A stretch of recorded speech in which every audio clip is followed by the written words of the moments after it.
a pergunta de Kardec já tem o objetivo de trazer um método prático que, se colocado realmente em prática, ele vai surtir resultados. É isso.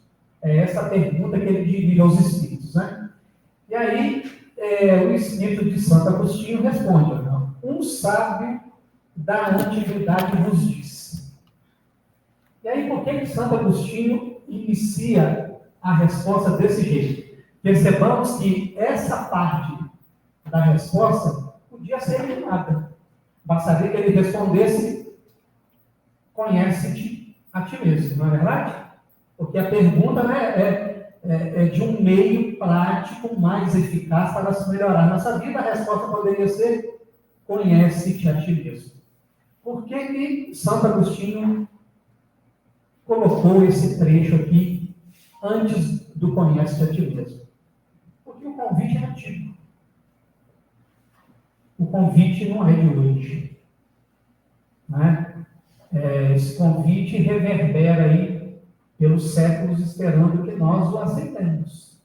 E mesmo hoje, nos dias atuais, estudantes de doutrina espírita, vamos lembrar que essas duas perguntas estão no Livro dos Espíritos, que é a obra inicial, a obra que apresenta a filosofia espírita.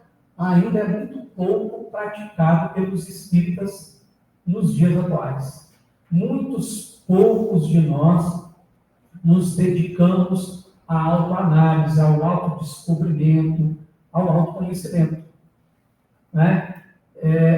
E aí, se a gente voltar aqui na fala do Jung, é por isso que muitas vezes as coisas continuam se repetindo num padrão, às vezes um padrão familiar, às vezes um padrão pessoal que vai se repetindo, porque nós não nos dedicamos a debruçar sobre nós mesmos. Então, conhece-te a ti mesmo. E essa resposta de Santo Agostinho, nós vamos recordar, Jesus a orientou, porque lá no Evangelho de João, no capítulo 8, no versículo 32, o evangelista registra a fala de Jesus dizendo: e conhecereis a verdade, e a verdade vos libertará.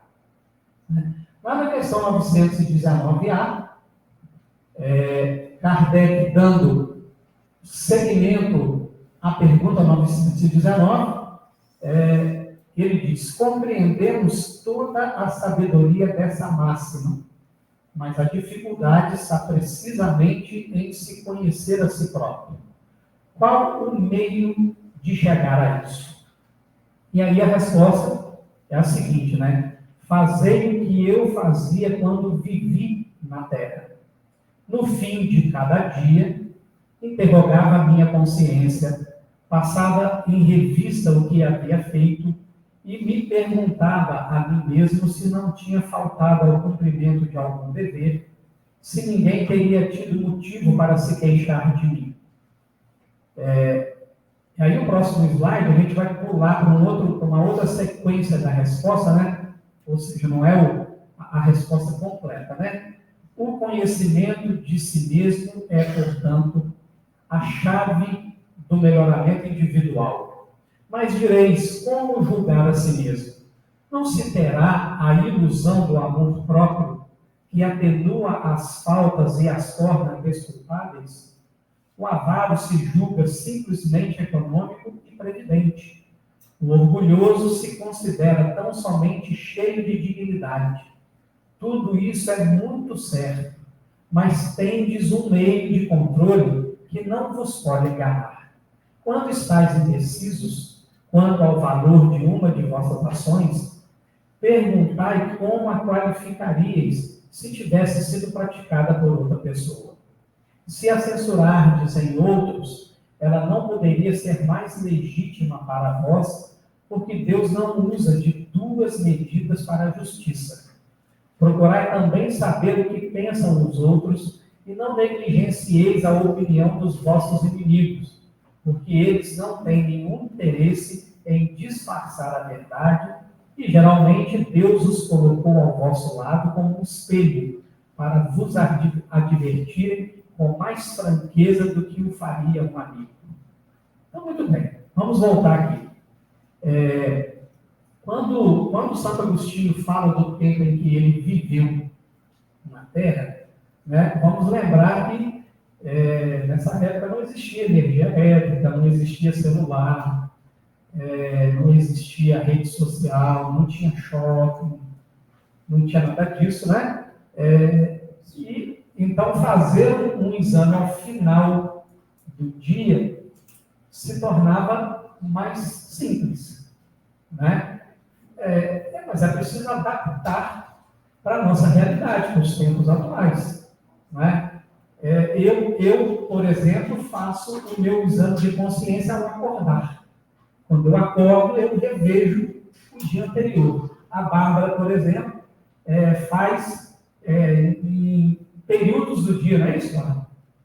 Em períodos do dia. Ela, por exemplo, vai usar didaticamente, não exatamente como ela faz. Ela chega na hora do almoço, ela revê o período da manhã. Quando chega no final da tarde, ela revê o que foi de tarde. Né? Então, assim, o importante é o quê? O importante é que a gente passe em revista o que nós fizemos. Para investigar, para nós olharmos para o que foi que nós sentimos, para nós começarmos a compreender qual foi a nossa intenção. Né? Para a gente compreender se nós estávamos, de fato, falando a verdade. Se aquela verdade ou a nossa postura era realmente uma postura para o bem, né? Ou se tinha ali algum interesse pessoal, porque é assim que a gente vai se descobrindo, é assim que a gente vai se enxergando, é assim que nós vamos aprendendo a tornar as coisas inconscientes conscientes. Né? E na medida em que nós vamos conseguindo identificar, e aí é preciso dizer que, com todo o processo, quando nós começamos a fazer, o nosso olhar não está treinado. Então, nós vamos enxergar, nos primeiros momentos, apenas aquelas coisas que são mais gritantes. Mas, à medida em que nós vamos repetindo, que nós vamos tornando um meio prático mais eficaz, nós vamos fazendo todos os dias, nós vamos começando a aprofundar o nosso olhar, a descobrir nuances, a enxergar detalhes que naqueles primeiros momentos o nosso olhar, que não estava treinado, não era capaz de perceber, de detectar. Então, é um exercício ao qual nós precisamos nos lançar, colocar na nossa agenda, colocar como pauta diária, cada um adaptando ao seu ritmo de vida, a como considera que seja mais eficaz fazer o exame de consciência. É lógico que é preciso dizer que, no primeiro momento, esse processo não é nada fácil.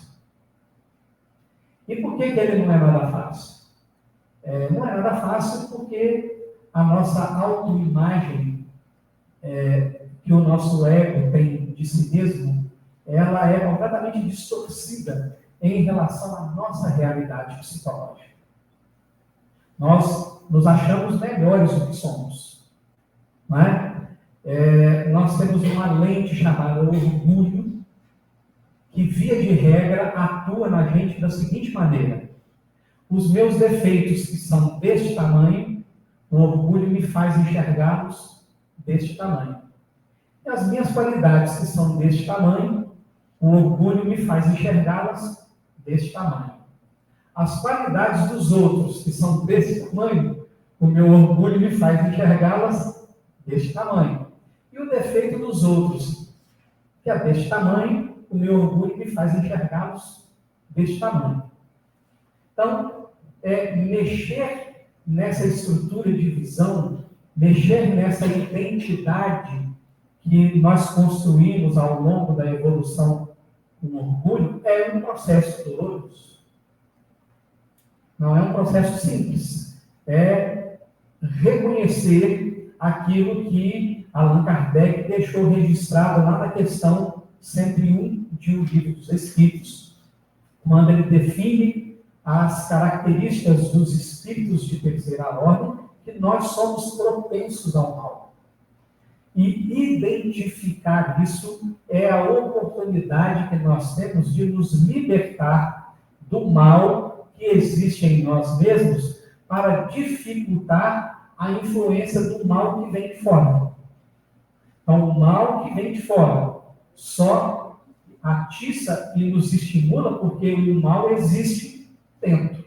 Então, na medida que nós vamos aprendendo a colocar autodomínio neste mal, nas nossas más tendências, não é? Nós deixamos de ser escravos delas, nos tornamos protagonistas da nossa vida.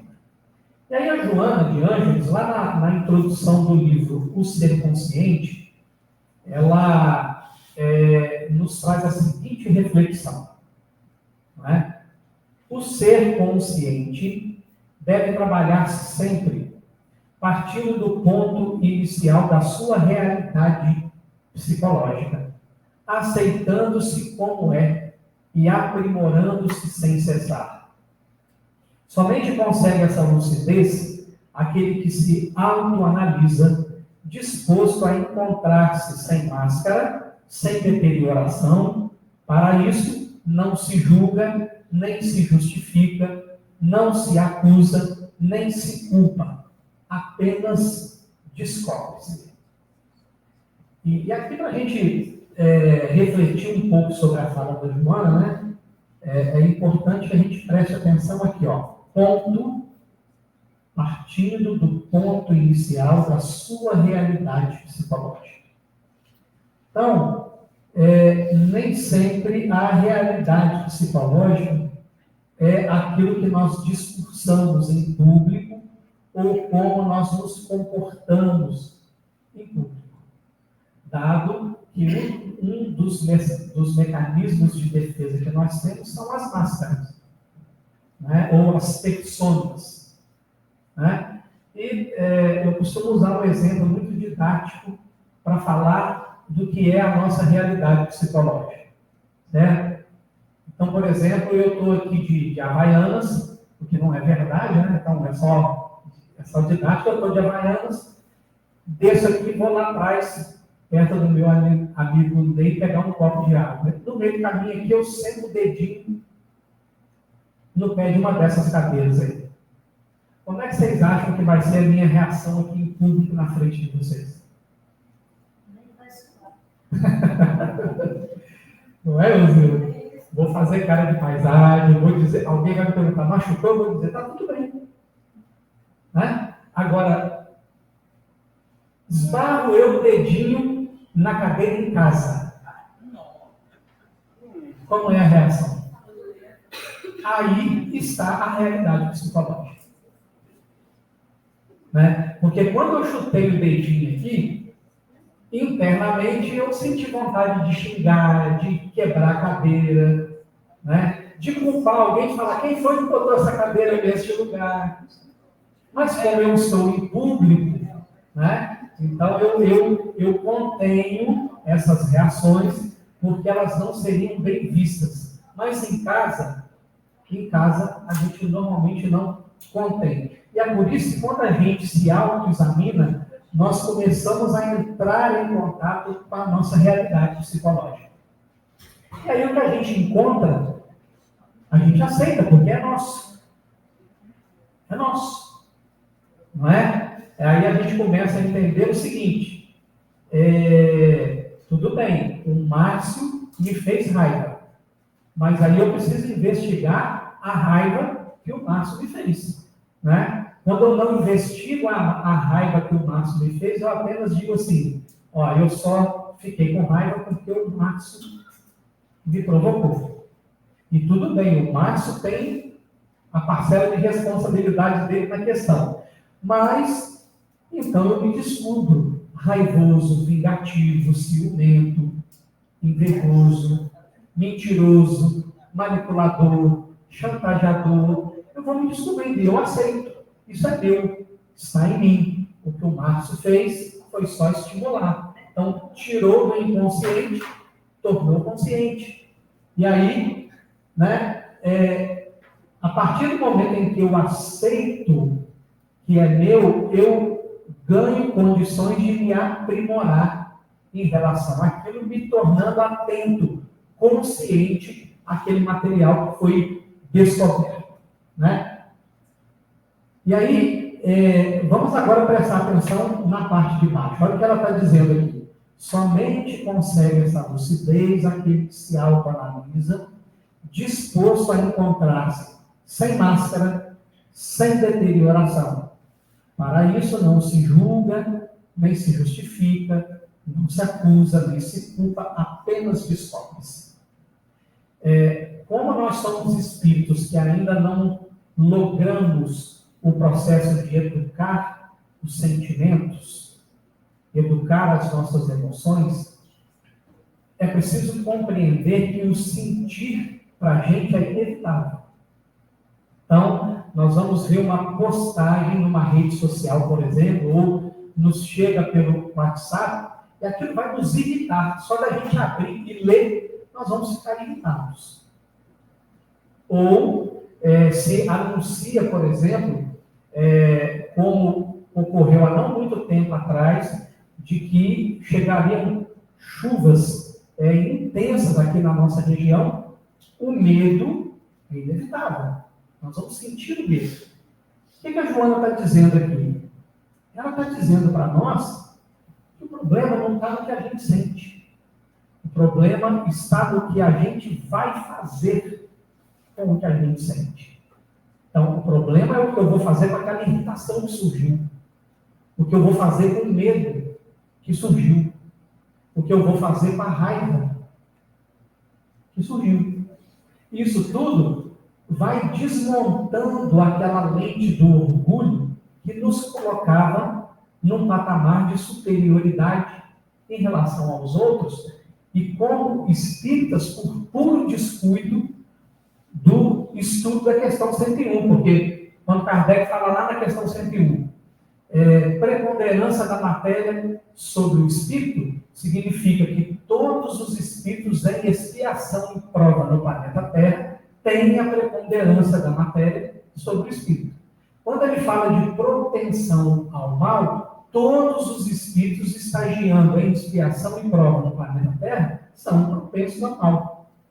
Né? Presença dos vícios e paixões decorrentes do orgulho e do egoísmo, todos os espíritos em expiação e provas no planeta Terra são portadores de vícios e paixões decorrentes do egoísmo e do orgulho.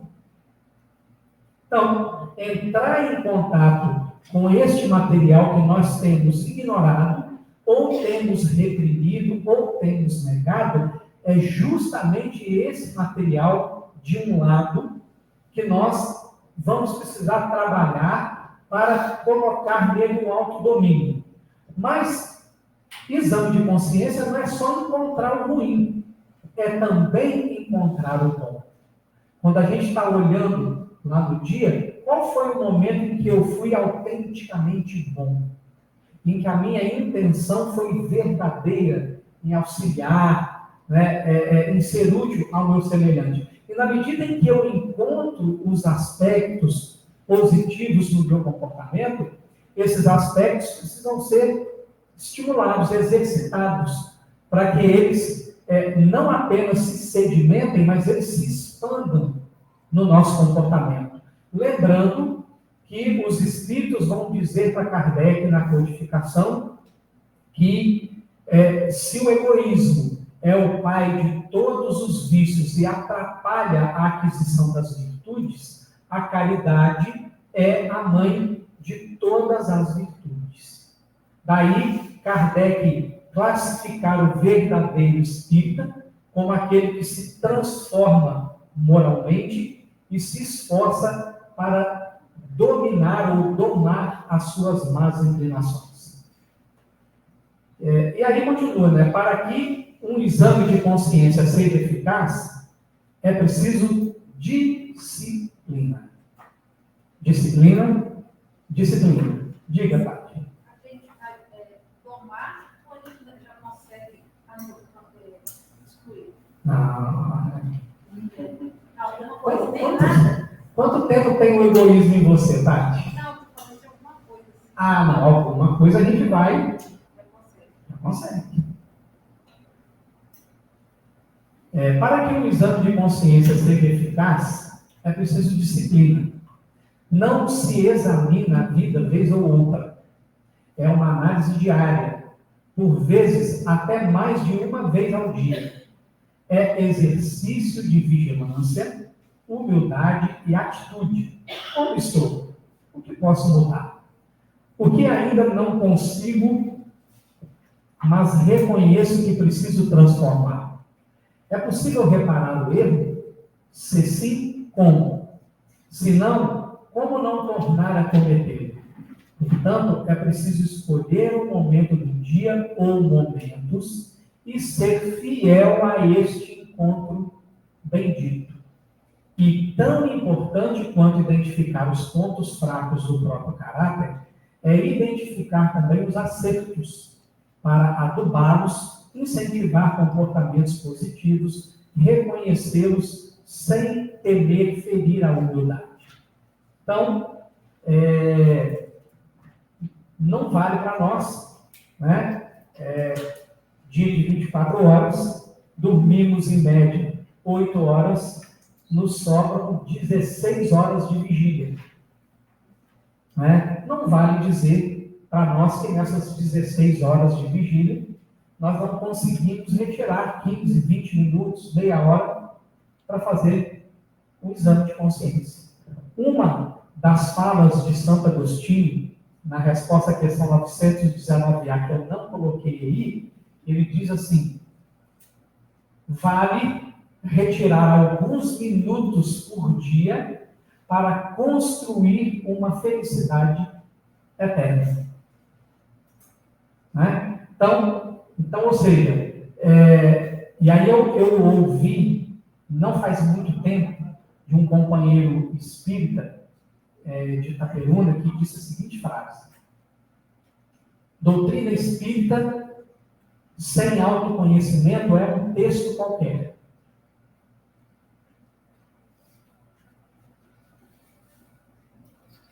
Doutrina espírita só surte os efeitos que os espíritos falam na codificação se nós nos debruçarmos sobre nós mesmos.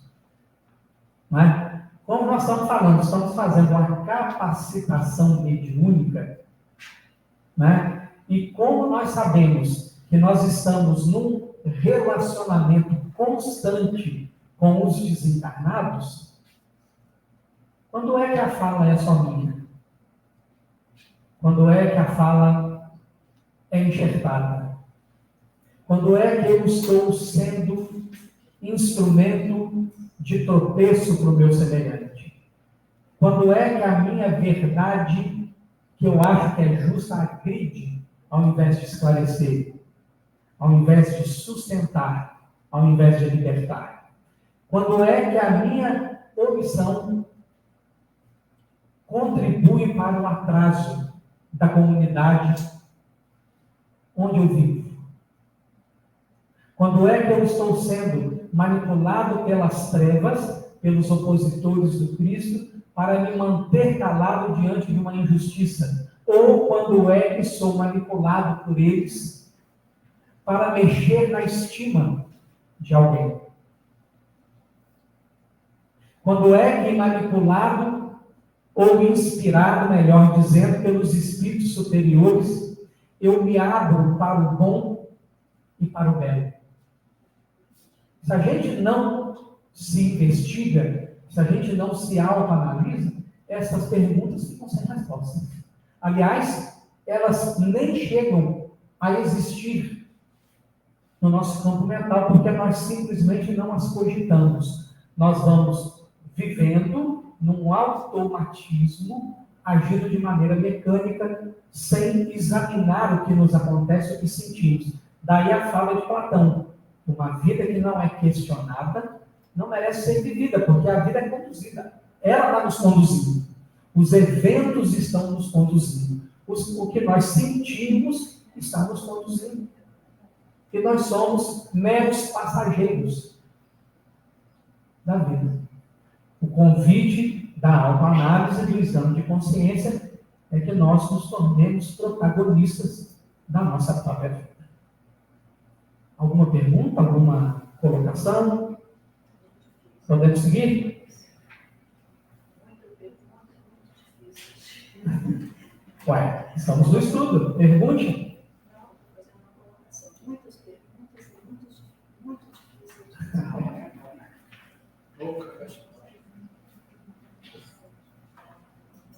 Muito bem. Então vamos lá. Obsessão, causas, graus e tipos.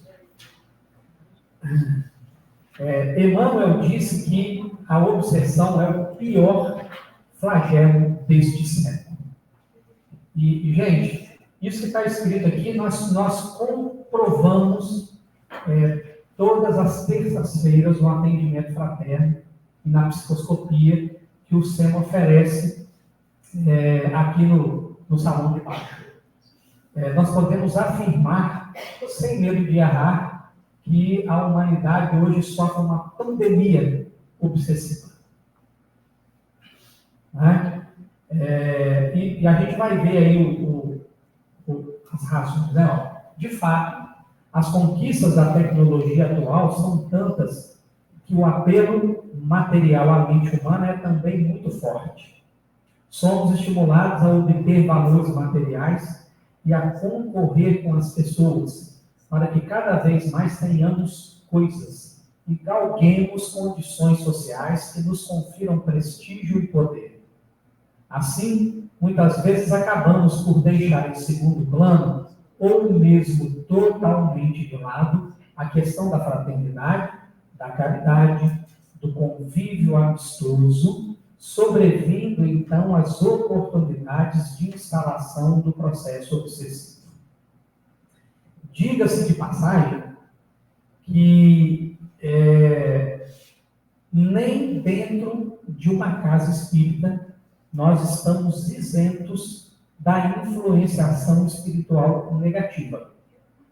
Quem cogita que o fato de estar dentro de uma casa espírita está livre de uma influenciação negativa, coloca-se numa condição de vulnerabilidade, permitindo ser facilmente manipulado pelas mentes perversas altamente inteligentes que objetivam não apenas o nosso atraso moral e espiritual, mas também levar problemas e até a desarticulação da organização espírita como um todo.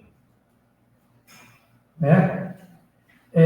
Percebemos que o que o texto está nos falando aqui, ó, conquistas da tecnologia atual são tantas que o apelo material à mente humana é também muito forte. Somos estimulados a obter valores materiais e a concorrer com as pessoas para que cada vez mais tenhamos coisas e galguemos condições sociais que nos confiram prestígio e poder. Por que nós estamos fazendo um destaque nesse texto, né? Porque todos nós que aqui estamos, a gente não vai falar disso sobre o católico, nós não vamos falar sobre isso de um evangelho, mas todos nós temos o conhecimento de qual é o objetivo da reencarnação. Nós sabemos para que serve esse trecho do berço ao fim.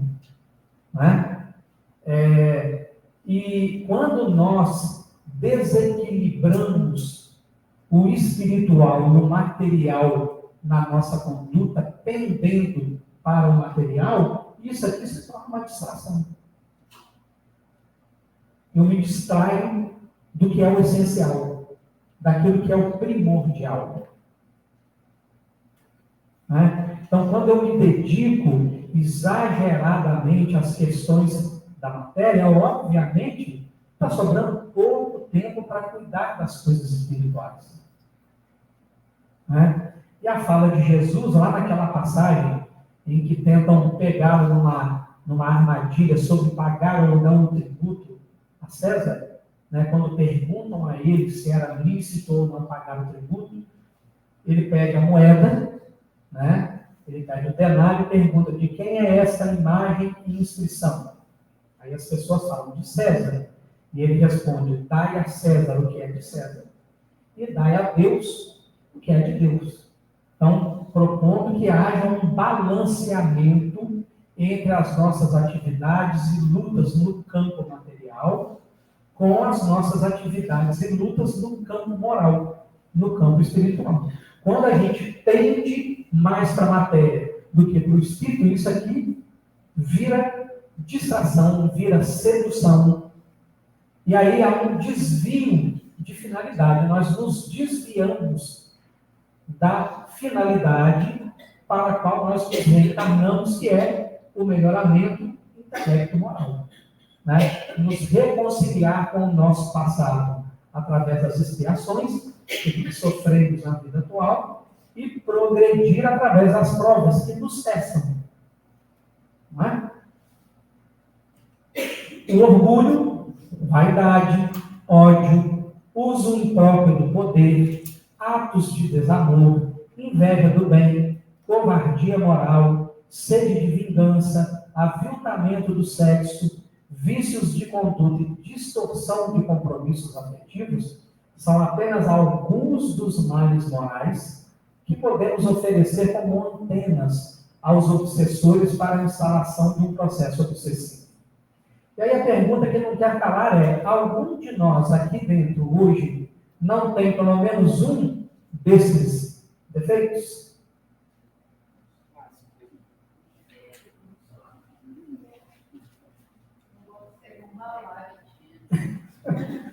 Logo, se nós temos alguns desses defeitos, nós estamos suscetíveis, sujeitos a sofrer um processo de influenciação espiritual. Estando na casa espírita, trabalhando para Jesus, como nós gostamos de dizer, trabalhando por Cristo, né? Nós podemos sofrer essa influência aqui dentro. Mas, João, peraí, então quer dizer que um espírito trevoso entra nas dependências de uma casa espírita? Na maioria das vezes, não. Mas quem disse que ele precisa entrar para nos perturbar?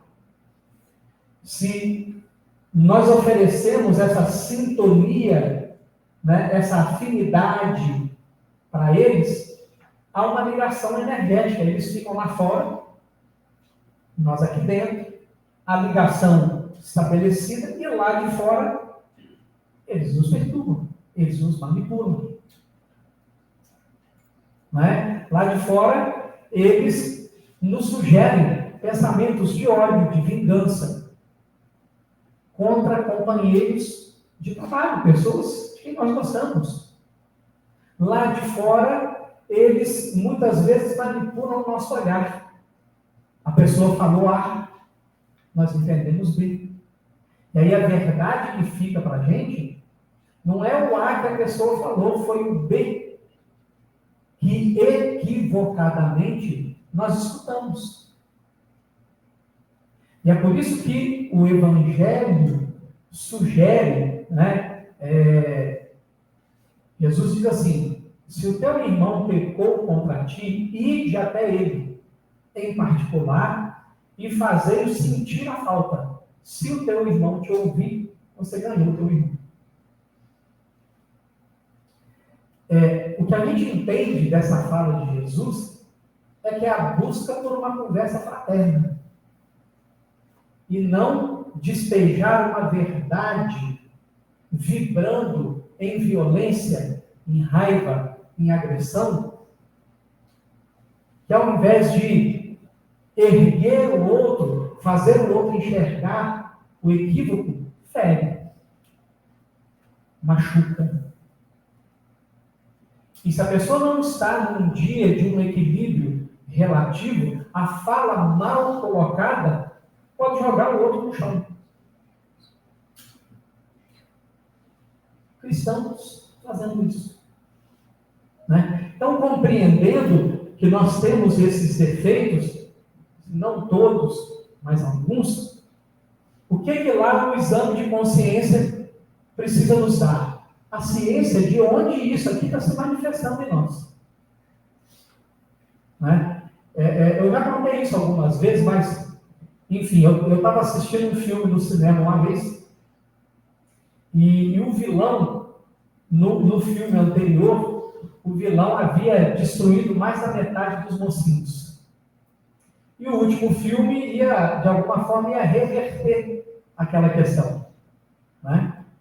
E aí, quando o vilão entende que ele perdeu, que ele vai morrer, ele tranquilamente senta numa pedra e ele fica esperando a morte chegar. E eu estou lá no cinema, no escurinho, na hora que eu olhei para aquela cena, eu pensei comigo assim, não, peraí, isso, tudo que o cara causou no filme anterior, nesse agora vai ser assim? É muito pouco. Na hora que esse muito pouco, eu falei, opa, peraí, eu estou com um sentimento de vingança, eu estou vingando. E aí eu entrei em contato com essa realidade psicológica. E aí, desde lá para cá, eu já me descobri vingando 300 vezes e vou me segurando, vou me contendo. E vou tentando botar autodomínio. Algumas vezes eu consigo, a outra se acolhe, mas esse é o processo. Né? Então, entender que nós temos isso aqui, gente, precisa nos colocar em vigilância. Em vigilância. Né? Então, vamos lá. Na análise do mecanismo intrínseco do processo obsessivo, não podemos esquecer o pré-requisito de 2 fatores muito importantes: afinidade e sintonia, ou paridade de frequência, conforme esclarece André Luiz em Mecanismos da Mediunidade. O pensamento e o sentimento são formas de energia eletromagnética. Na mente humana, essas 2 forças estão atuando, tanto em nível consciente quanto inconsciente, sendo a intenção o gatilho que aciona a transmissão dessas energias para o alvo que se deseja, consciente ou inconscientemente. Assim, uma ideia emitida por uma entidade obsessiva termina por fixar-se na mente de outra entidade, encarnada ou desencarnada, se houver afinidade de pensamento ou sentimento entre elas. Dizemos então que se estabelece um circuito mental ou mediúnico entre as 2 mentes. Vou dar um exemplo disso aqui muito comum nas casas espíritas. Né? As casas espíritas é a reunião de pessoas imperfeitas com a proposta de melhorar. Né? A pessoa que a gente possa mais admirar dentro de uma casa espírita é alguém com defeitos se esforçando para melhorar. Algumas pessoas compreendem que o caminho para esse melhoramento é estudar com método, né, sistematicamente, de maneira dedicada, né, e o outro caminho é você trabalhar o que você estudou no esclarecimento, no acolhimento alheio e trabalhar-se internamente. Na medida em que vai fazendo esses 2 movimentos, não é? Essas pessoas, de alguma forma, vão ganhando um destaque dentro da casa espírita ou dentro do movimento espírita regional. E, como nós somos portadores de inveja, a gente vê aquela pessoa, por exemplo, seja na mediunidade, ou seja na aplicação do passe, ou seja no uso da oratória, ou seja na evangelização, a gente vê aquela pessoa trabalhando, produzindo, fazendo um trabalho bonito, e o defeito moral da inveja vibra lá na gente. Os espíritos, por afinidade, ou seja, aqueles que também sentem inveja, eles nos observam, lembram lá que os espíritos conhecem os nossos pensamentos mais ocultos, até aqueles que gostaríamos de esconder de nós mesmos. Então, eles veem que nós estamos nutrindo inveja pela figura A, B, C ou D, formando aqui um circuito mental, porque encontrou a afinidade de pensamento ou sentimento. E aí eles potencializam, fazem aumentar aquilo que nós estamos sentindo. Vou dar um exemplo aqui que eu já citei, vou citar de novo, que para mim ficou muito marcado. Dia 5 de fevereiro deste ano, tinha uma palestra agendada aqui com uma pessoa que ia fazer a palestra online e o computador que nós usávamos aqui resolveu trabalhar contra. E simplesmente não teve condições da palestra virtual acontecer. Muito bem? Uma pessoa que estava aqui na casa se ofereceu, então, para fazer a palestra, entre aspas, de improviso. Pegou um tema, que seria do palestrante de outra cidade online, que havia estudado, havia se preparado, etc. Essa pessoa pegou aquele improviso, foi lendo e foi fazendo a palestra. Bem, uma pessoa que estava sentada no salão começou a proferir ofensas num tom de voz baixinho, sem se dar conta de que quem estava atrás estava escutando tudo. Então fez acusações gravíssimas, levantou calúnia a respeito da pessoa, né? E aí a gente entende que, naquele momento, essa pessoa infeliz fica assim, por que não ficou em casa? Né, gente? Quando a gente vier aqui para o SEMA, sem condições a gente vibrar no bem, se a gente tiver com raiva de alguém, e se a gente não tiver disposto a trabalhar essa raiva para vencer o obstáculo, gente, vamos ficar em casa. Não precisa vir aqui. Né? Não há necessidade da gente vir se a nossa intenção, o nosso sentimento não é o de melhorar. Se é para a gente vir aqui, ficar atacando mentalmente o outro, ou criando inverdades do outro, fique em casa. É melhor ir embora. E por que é melhor ir embora? Porque o conhecimento tem um preço. Qual é o preço? Muito será cobrado a quem muito foi dado. E nenhum espírita pode dizer que não recebeu muito conhecimento. Todos nós temos acesso aos conhecimentos da vida nobre, da vida superior, que aguarda aqueles que se esforçarem para atingi-lo. Então, lá para aqueles vícios mentais, né, aqueles vícios morais que nós temos, né, quando nós permitimos a afinidade, quando nós não combatemos e permitimos a afinidade, surge um circuito mental. A minha mente se conecta com a mente desencarnada, e aí uma passa a alimentar a outra. Mas tem jeito a gente sair disso? A prece, as lembranças da figura eterna de Jesus, a vivência de emoções sublimes, que representam agentes de indução de circuitos mentais de vibrações elevadas, assim como cenas de violência, maledicência, impaciência, sentimentos de mágoa, culpa, vitimização, melindre, representam agentes de indução de circuitos mentais de vibrações mais densas. Estamos compreendendo por que o primeiro tema da noite de hoje foi exame de consciência?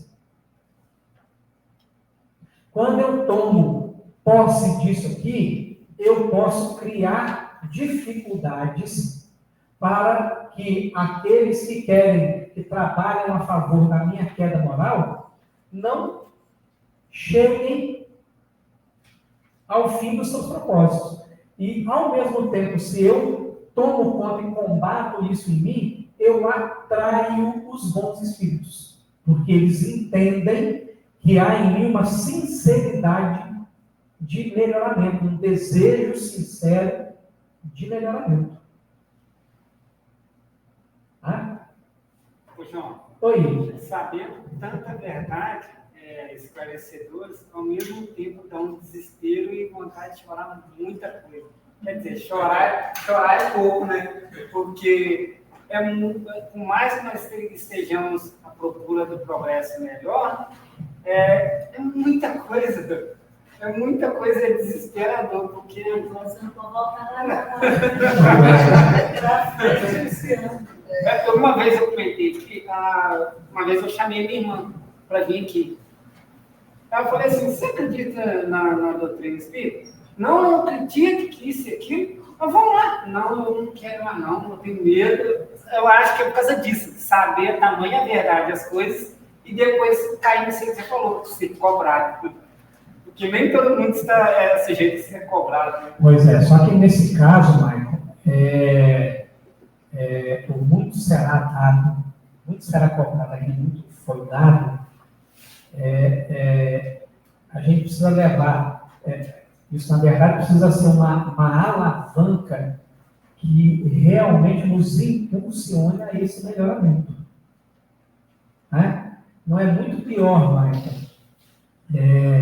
a gente não ter acesso ao conhecimento espírita e, por causa disso, a gente não evoluir, não melhorar, tanto quanto não é ruim, pior ainda, a gente ter acesso ao conhecimento espírita e não fazer nada com ele para o nosso melhoramento.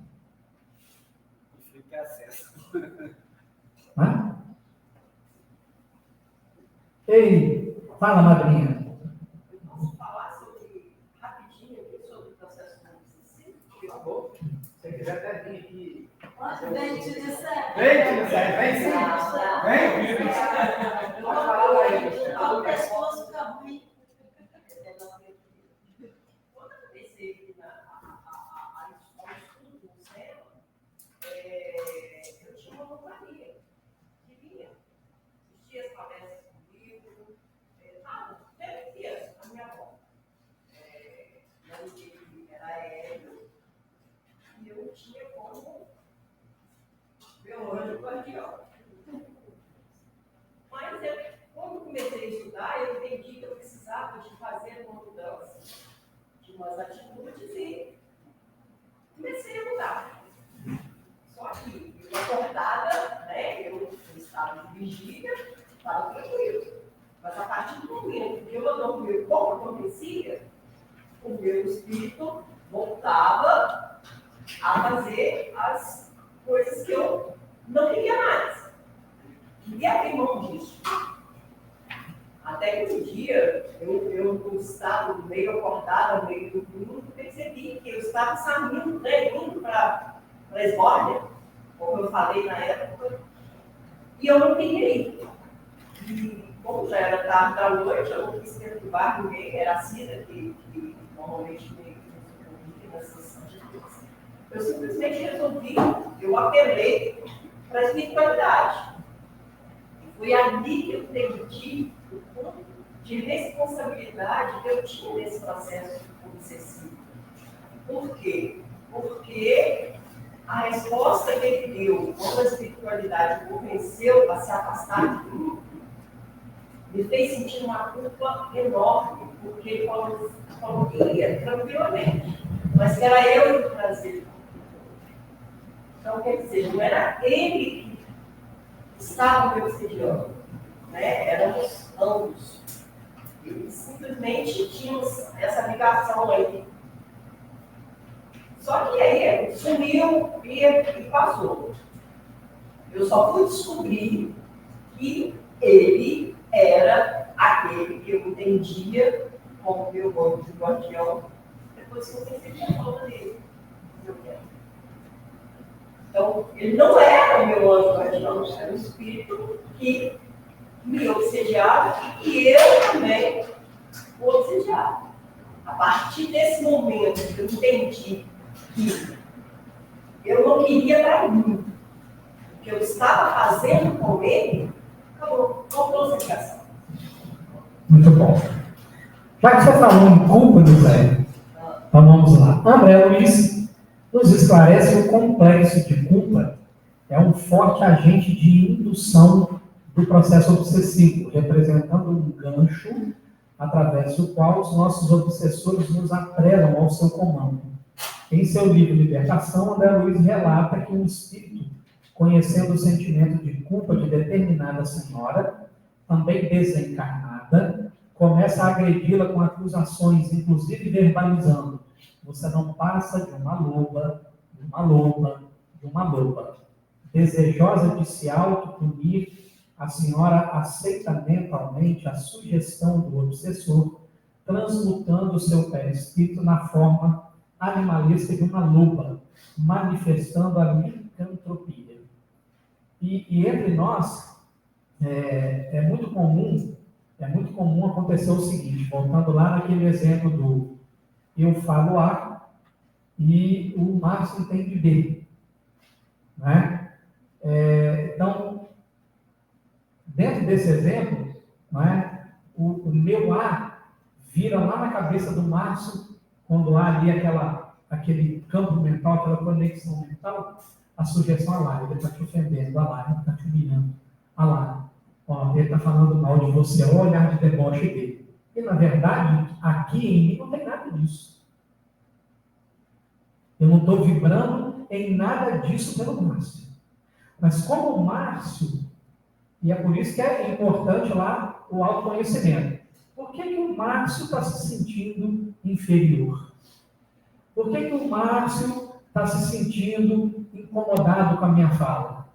Né? Por que a baixa autoestima do Márcio não fica justa? E aí o Espírito, aproveitando-se dessa condição, ele faz a gente enxergar literalmente pelo e ovo.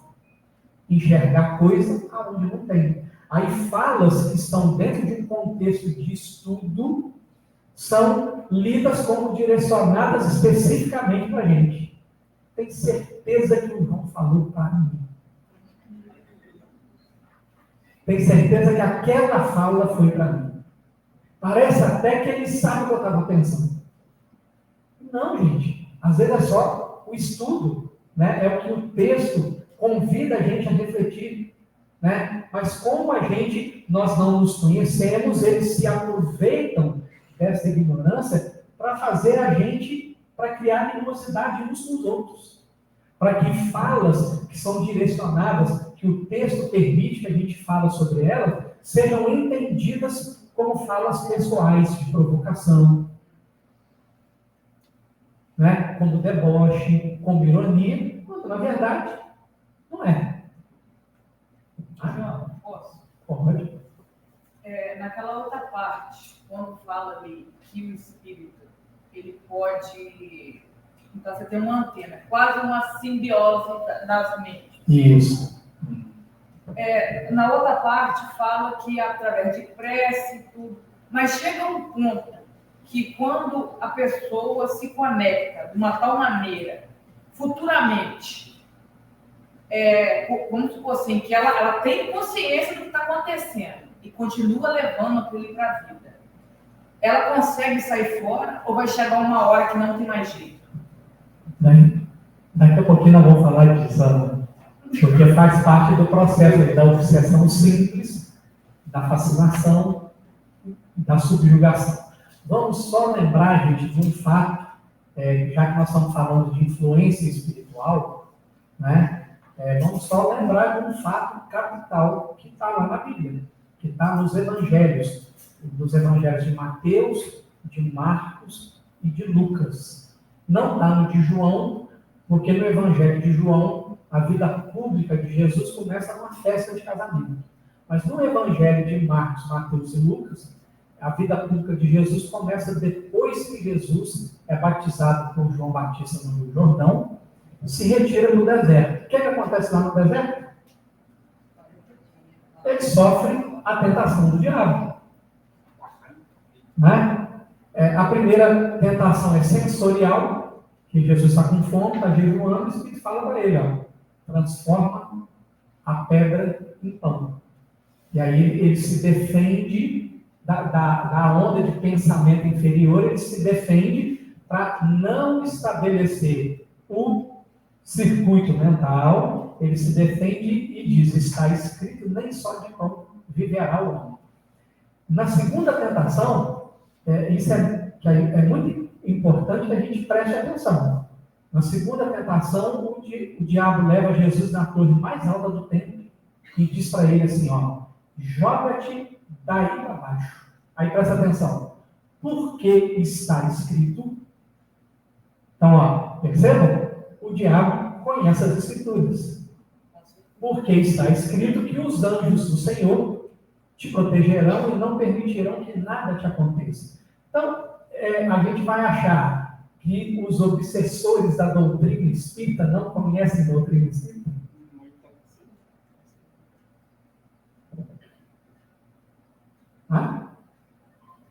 Muito bem, vamos lá. A especial preocupação da doutrina espírita com relação às influenciações dos espíritos é colocada pelos efeitos nocivos que estes podem causar à prática mediúnica, visto que a mediunidade em espiritismo tem por princípio servir de canal de solidariedade entre desencarnados e encarnados, sob o propósito de contribuir mutuamente com a evolução de todos. Nesse sentido, a ação de obsessores pode ser bastante danosa, seja embaraçando as comunicações, seja perturbando o estado psicológico do médium, ou mesmo causando cisões, e assim, em qualquer dos casos, prejudicando a missão espírita de espiritualização do ser e da humanidade, seja também fazendo com que um grupo mediúnico, um grupo que se reúne para trabalhar em torno da mediunidade, que deveria ser um grupo afetivo, afetuoso, né? Que seja um grupo constituído na base da confiança, se torne um grupo onde as pessoas não confiam umas nas outras. Um grupo em que, nesse nível de desconfiança, um espírito superior quer ditar uma mensagem, mas o médium, identificando quem é o espírito, trava a mensagem, porque ele teme que ao receber a mensagem e identificar o espírito, todos vão criticar ou todos vão desconfiar. Não da mensagem dele, médium. Algo que Allan Kardec deixa claro no livro dos médiuns. O que é passível de crítica é a mensagem. O médium é um carteiro. Ele só entrega a mensagem não pertence a ele. Por isso que grupos que não se afinizam, grupos que não se tornam afetuosos, grupos que não trabalham em nível de confiança, são grupos que fazem um trabalho na mediunidade muito rudimentar. Não há como fazer investimentos de maior monta num grupo dessa natureza, porque os inimigos desse grupo, diante da desunião e da falta de afetuosidade entre os seus membros, desfaz o grupo com muita facilidade.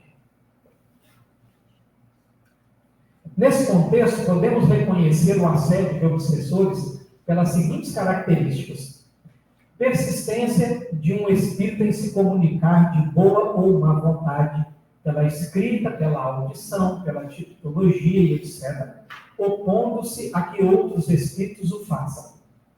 Ilusão que, apesar da inteligência do médium, o impede de reconhecer a falsidade e até mesmo o ridículo das comunicações que recebe. Crença na infalibilidade, na identidade absoluta dos espíritos, que se comunicam e que, sob nomes respeitáveis, dizem coisas falsas ou absurdas. Confiança do médium nos elogios que lhe dispensam os espíritos que por eles se comunicam. Disposição para se afastar das pessoas que podem emitir opiniões aproveitáveis. Tomar a mal a crítica das comunicações que recebe ou comportamentos reprováveis que apresente. Necessidade incessante e inoportuna de escrever. Constrangimento físico qualquer, dominando-lhe a vontade e forçando-o a agir ou falar contra a sua vontade. rumores e desordens persistentes ao redor do médium, sendo ele de tudo a causa ou o objeto. Então, aí estão os sintomas da obsessão. Diga, amiga Samira. Não sei se vai ser demais, mas eu não compreendi as necessidades cessantes de uma forma de escrever. Como assim? Ele não é psicografia, não? Sim. Ele tem a capacidade da psicografia e o espírito quer forçá-lo a escrever a toda hora em qualquer lugar. Ah, tá. Não é só. Não é só no trabalho. Oi, Carlos. Nesse trabalho que eu faço com a Unicef, a gente sentiu uma crescente com relação à obsessão. Assim, monstruosamente crescendo.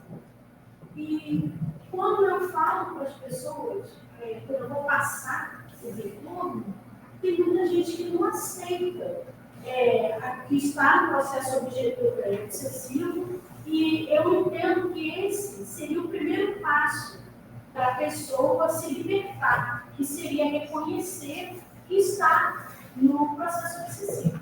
E a pessoa sente um preconceito com relação a isso, e uma que chamou a minha atenção foi que ela falou assim, que está aqui, alguém vai ficar sabendo?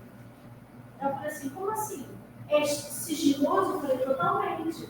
Ela falou, não, porque eu não quero que ninguém no lugar onde eu frequento saiba. Porque eu faço isso, eu lá, eu participo de não sei o que lá, eu dou isso com aquilo, eu estou em vários setores, inclusive mesa mediúnica, e eu não quero ser afastada, eu vou ser rechaçada no lugar onde eu estou, eu vou sair de não sei o que lá. Eu pensei, como é que vai ser então o tratamento? Você vai vir aqui? Porque lá eu não poderia fazer um tratamento de obsessão. Eu fiquei muito preocupada. Como ir no psicólogo ele passar esses problemas, né? Exatamente. Eu fiquei assim, então todo o meu trabalho ali foi jogado fora, né? Porque, por exemplo, você Falou de gravagem. Você escreveu, você conversou com a pessoa, e isso tudo foi jogado fora, porque não vai ser tratada a pessoa. Eu não diria, cara, nem que foi jogado fora, porque quando o que a gente faz está no nível da sinceridade, isso não se perde aos olhos de Deus. É lamentável pela pessoa que, na verdade, não quer se lembrar. Né?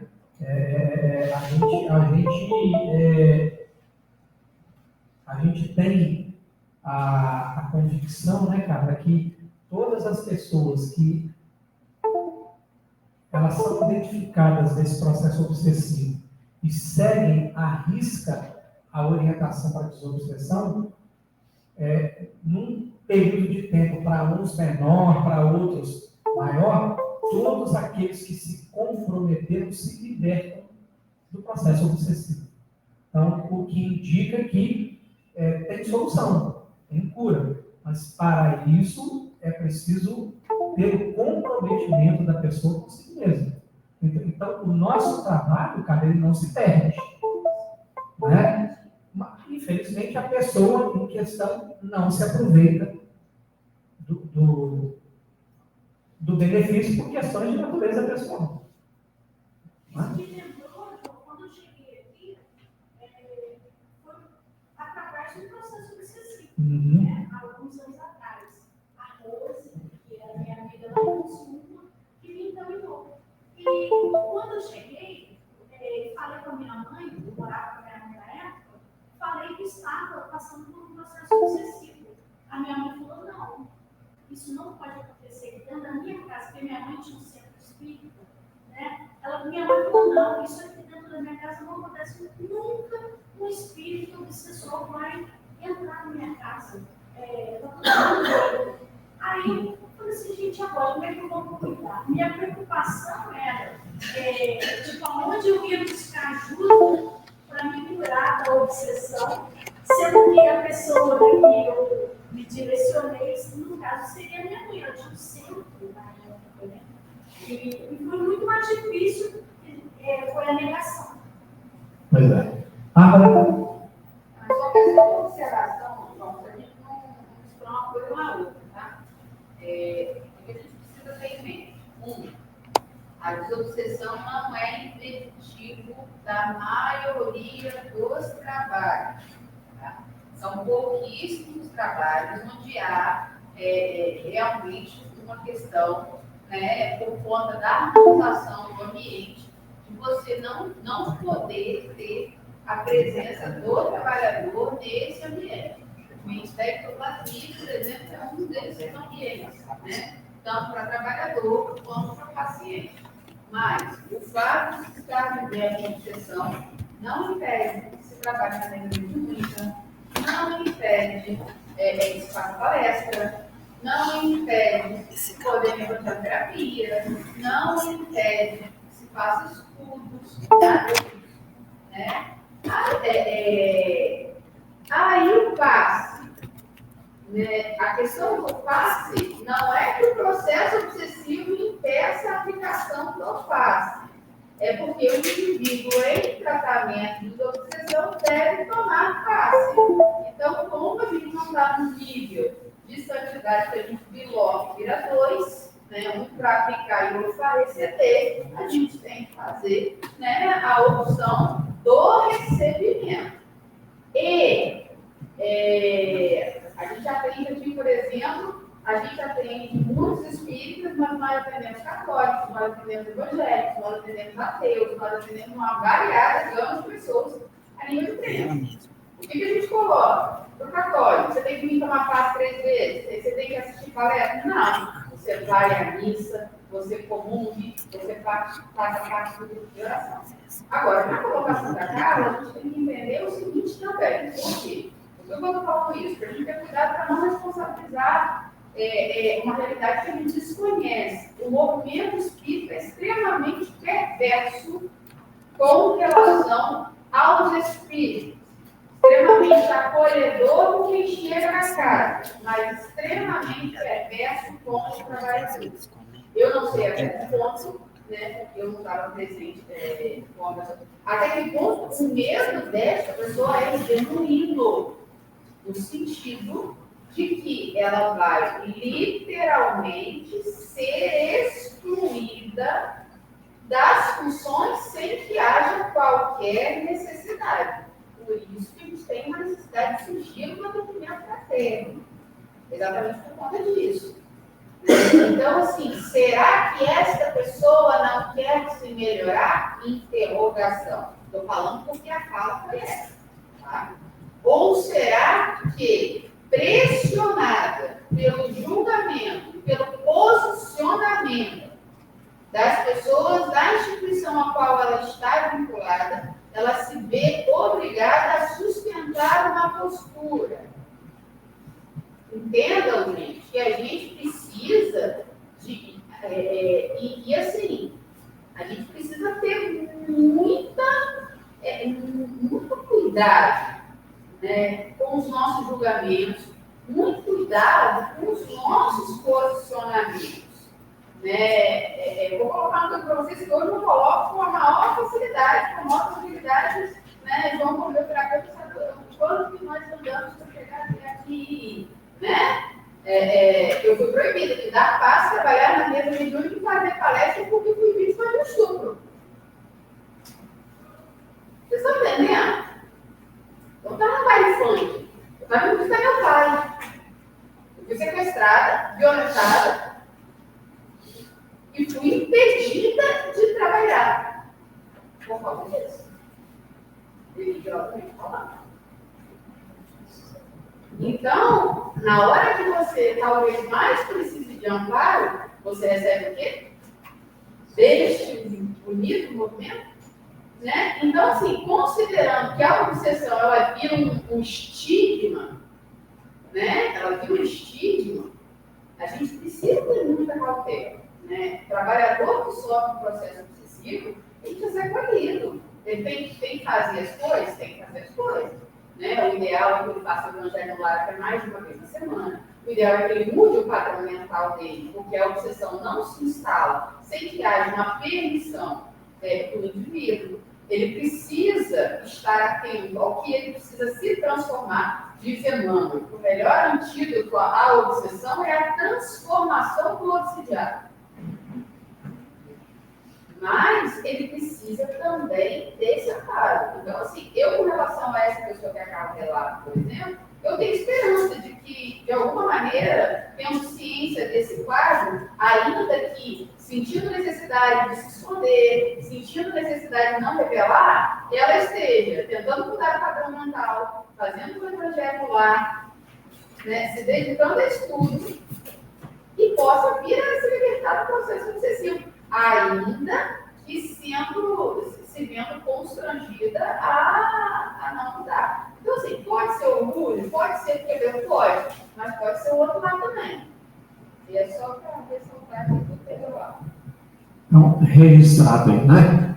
Então, vamos lá. A obsessão comporta vários tipos de expressão em cujos limites nem sempre é possível estabelecer uma linha divisória. Analisaremos os tipos mais expressivos. Obsessão de encarnado para encarnado. Né? Então, é quando uma pessoa tenta ter domínio sobre a outra. Insiste, fala na cabeça, exige, briga, quer controlar. Né? É uma obsessão de encarnado para encarnado. Controlador. É por aí. Obsessão de desencarnado para desencarnado. Então, no mundo espiritual, dois espíritos, né? Um tentando lá controlar o outro, né? Obsessão de encarnado para desencarnado. Às vezes, o indivíduo desencarna e a pessoa que ficou aqui não aceitou bem a partida, ou o indivíduo que partiu não deixou as coisas organizadas e solucionadas, os que ficaram aqui dando a vibrar, né, e aí perturbam o sujeito do outro lado. Né? Obsessão de desencarnado para encarnado. Essa é a obsessão mais estudada, mais conhecida, e a qual todos nós, sem exceção, estamos sujeitos. Né? Vamos lembrar que no nosso encontro do mês passado, tem lá a fala de Kardec perguntando qual era o médium mais perfeito. Vocês lembram da resposta que ele obtém? Né? O bom já está ótimo. Já está ótimo. Né? O bom médium é aquele que é o menos enganado. Né? E isso, gente, é muito importante da gente trazer para os interrelacionamentos, porque assim, vamos supor, eu estou numa conversa com a Selma, encontrei com a Selma na rua ali, e aí nós estamos conversando, a Selma, começamos a conversar, etc, etc. Qual é a chance de 0 a 10 dessa conversa ser só a 2? De só estarmos eu e a Selma ali conversando? Qual é a chance? Né? Então, a chance de essa conversa sofrer interferência é uma chance real, ela existe.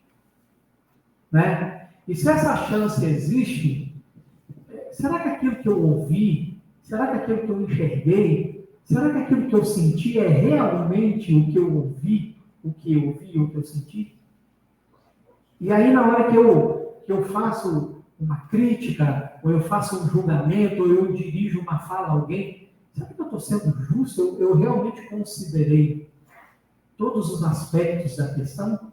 Ou eu levei em conta, manipulado, apenas a minha absoluta certeza de que o que eu vi, do que eu ouvi, e do que eu senti?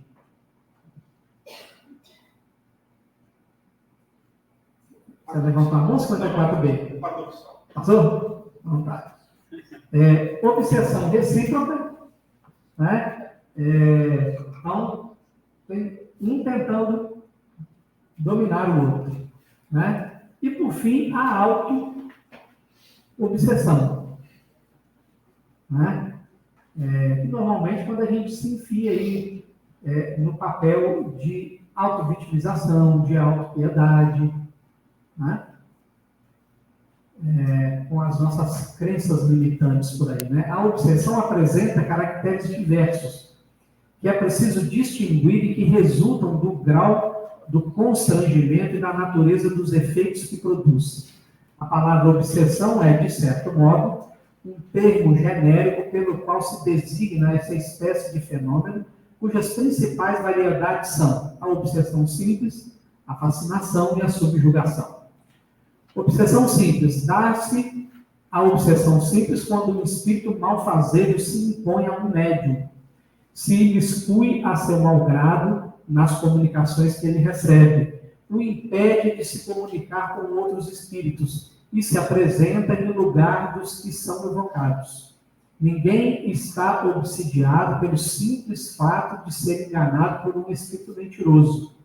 O melhor médium se acha exposto a isso, sobretudo no começo, quando ainda lhe falta a experiência necessária, do mesmo modo que entre nós homens, os mais honestos podem ser enganados por velhacos.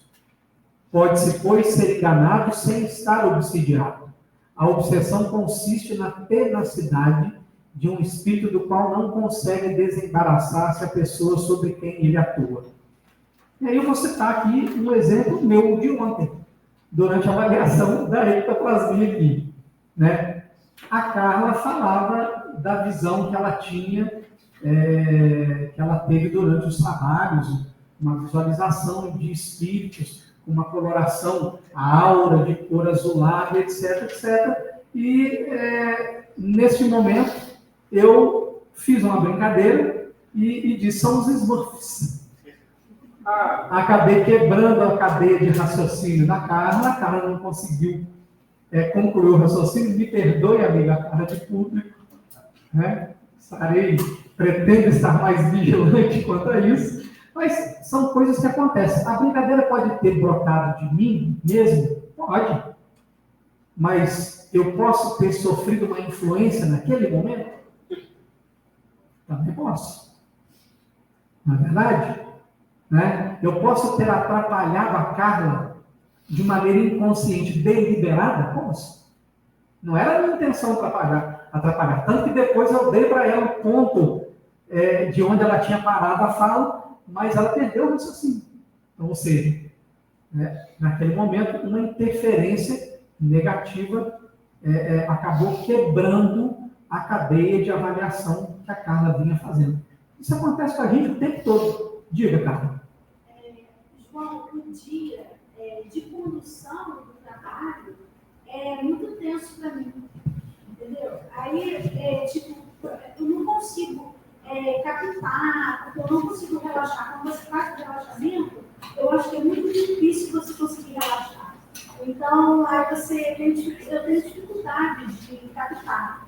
Aí, quer dizer, quando você começa a falar, aí a pessoa te corta e faz você rir, quer dizer, você da seriedade da coisa, você voltar, você ir. É difícil. É verdade. Desculpas em público, amiga Carla, pelo meu Agora equívoco eu já de sei o nome deles, né? Porque na primeira vez que eles vieram aqui, agora eu já sei.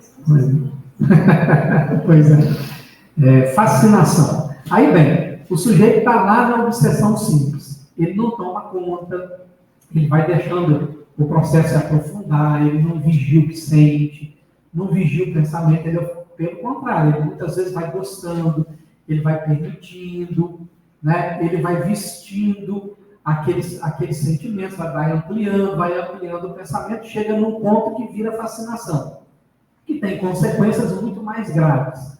É uma ilusão produzida pela ação direta do espírito sobre o pensamento do médium e que, de certa forma, lhe paralisa o raciocínio. O médium fascinado não acredita que o estejam enganando. O espírito tem a arte de lhe inspirar confiança cega que o impede de ver o embuste, ainda quando este absurdo salte aos olhos de toda a gente. Fora erro acreditar que a esse gênero de obsessão só estão sujeitas as pessoas simples, ignorantes e baldas de senso. Dela não se acham isentos nem os homens de mais espírito, os mais instruídos. Compreende-se facilmente toda a diferença que existe entre a obsessão simples e a fascinação. Aí, como vocês têm na apostila, né? Vocês dão uma olhada aí. Subjugação e possessão.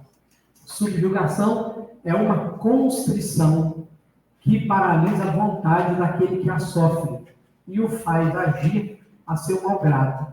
Numa palavra, o paciente fica sob um verdadeiro jugo, uma simbiose espiritual.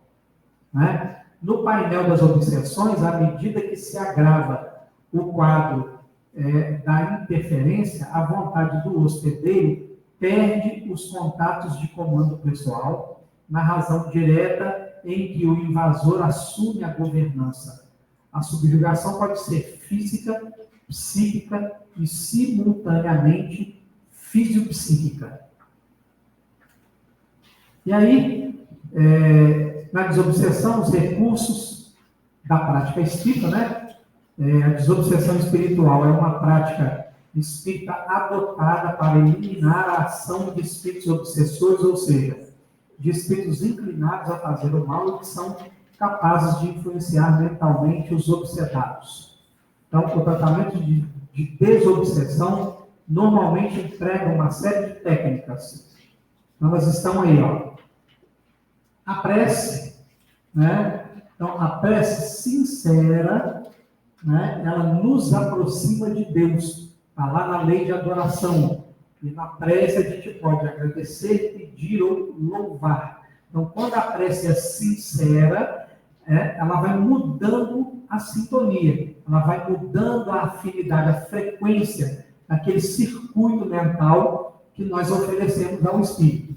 Né? Os aspectos morais do paciente. É por isso que o exame de consciência é necessário. Eu preciso identificar, né, por qual vício o espírito está atuando sobre mim e trabalhar para diminuir aquele vício no meu comportamento. Aí o circuito mental, novamente, se enfraquece. Os passes, né, e por isso nós recomendamos que a pessoa tome pelo menos 3 passes por semana, para ir também diminuindo a influência fluídica, né, do espírito sobre o obsidiado. A água magnetizada, ou, como é comum falar no movimento espírita, a água fluidificada. Né? A leitura do Evangelho, como a Bárbara já colocou na fala dela, o culto no lar, né, no processo de obsessão, às vezes mais de uma vez por semana, não é? E o diálogo, a doutrinação dos espíritos envolvidos, encarnados e desencarnados. Né? Isso aqui, muitas vezes, a própria espiritualidade notando o esforço do obsidiado para se libertar e passa a levar o espírito obsessor em reuniões onde ele vai conversar. E, por fim, não a caridade, que é o trabalho no bem, porque, afinal de contas, o Michael disse ontem no estudo do Evangelho aqui, que fora da caridade Não há salvação. Não há salvação. Ok? Algum comentário, Sandra? Só rápida. Quando você falou nos passes, quando são 3 vezes semanais seria ideal, Sim. porque diminui A ação fluídica negativa. Ok? Mais alguém, gente? Ô, João, Eu. então, no caso, só se o obsidiado quiser. Porque, igual você colocou o Venom ali, de exemplo, quando eu falei da simbiose, adoro, por exemplo, mas, tipo assim, no início, o Ed morre de medo. Mas depois, ele aceita o Venom com ele e, tipo assim, ele passa a fazer parte do Ed. O Ed já não quer mais sair. É nisso que eu te perguntei, ou seja, então, se o obsidiado continuar a seguir gostando da obsessão, nada que ele fizer disso aí, se não for verdadeiro. Na fascinação, inclusive, que já é um estado mais avançado, grave da obsessão, dificilmente a pessoa sai sozinha. Ela precisa da ajuda de terceiros. Na obsessão simples, qualquer um, se quiser, se liberta dela. Qualquer um. Mas na fascinação, não. A fascinação já precisa do envolvimento da família, né? E às vezes até de profissionais da área da saúde e da psicologia para atuar ali, além da terapêutica espírita para conseguir desvincular o processo de fascinação. Porque a fascinação é igual no caso dele. Ali, o que o obsessor, no caso, o espírito faz. Ele botava para ele, você sem mim você não é nada. Olha como é que você é fraco. Olha, então, tipo assim, ele mostrava para ele que junto ele era forte. E que ele sozinho, ele não... Desse jeito. Gente, mês que vem, nós teremos a coordenação do Roberto. No dia 13 de junho, né? O desencarne e os processos da morte física, magnetismo e o passe espírita. Então, dia 13 de junho. Ok? Então, vamos orar para encerrarmos o nosso encontro. Senhor Jesus, benfeitores amigos, gratidão pelo amparo de vocês, pela presença de vocês, que possamos refletir no que aprendemos aqui hoje, a fim de nos tornarmos servos melhores na obra do Cristo. Que assim seja.